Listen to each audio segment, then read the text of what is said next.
ये हमारे लिए अत्यंत गर्व का विषय है कि आज मुझे लौह पुरुष सरदार वल्लभ भाई पटेल की 150वीं जयंती के अवसर पर उनकी जन्मस्थली से स्टैच्यू ऑफ यूनिटी तक 190 किलोमीटर लंबी इस राष्ट्रीय एकता पदयात्रा में प्रतिभाग करने का शुभ अवसर प्राप्त हुआ है और सरदार पटेल की अदम्य इच्छा शक्ति, दूरदर्शिता और समर्पण के माध्यम से अखंड भारत के स्वप्न को उन्होंने साकार किया। वो सच्चे अर्थों में आधुनिक भारत के निर्माता थे। स्वतंत्रता प्राप्ति से पूर्व खेड़ा और बारदोली के किसानों के आंदोलन में अन्याय के विरुद्ध उनके द्वारा किए गए संघर्ष ने उन्हें भारत में लोकप्रिय बना दिया था। बारदोली सत्याग्रह की सफलता के बाद ही देश ने उन्हें आदरपूर्वक सरदार की उपाधि से सम्मानित किया।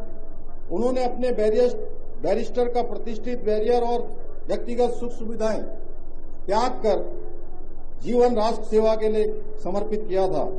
भाइयों बहनों, आजादी के बाद जिस प्रकार से उन्होंने देश की 562 से भी अधिक रियासतों को भारत में विलय किया, सच में वो बहुत बड़ा महान कार्य था।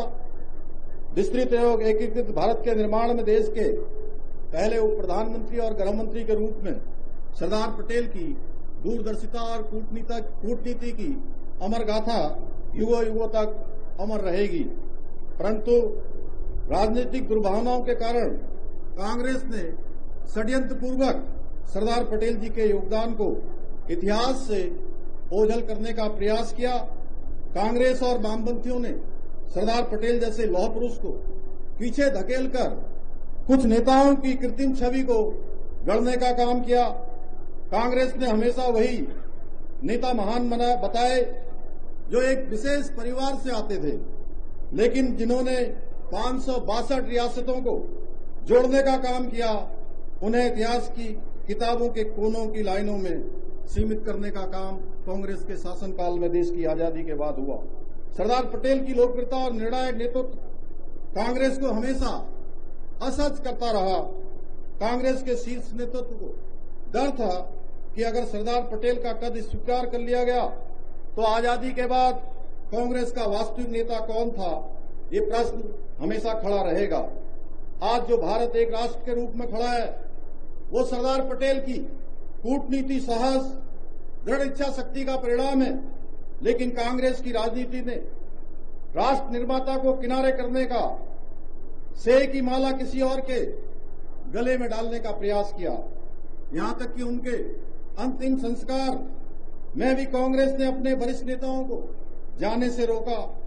भारत को एक करने वाले लौह पुरुष को भुलाने की कोशिश करने वाले ये भूल गए कि जो इतिहास बनाया जाता है वो मिट जाता है और जो इतिहास रचा जाता है वो सदियों तक याद रखा जाता है, सदियों तक उसकी गूंज रहती है। भाइयों बहनों, जहां कांग्रेस ने सरदार पटेल जी का तिरस्कार किया, वहीं आदरणीय प्रधानमंत्री श्री नरेंद्र मोदी जी ने सरदार पटेल जी की जयंती को राष्ट्रीय एकता दिवस के रूप में मनाने का निर्णय लिया और उनको सच्ची श्रद्धांजलि अर्पित करने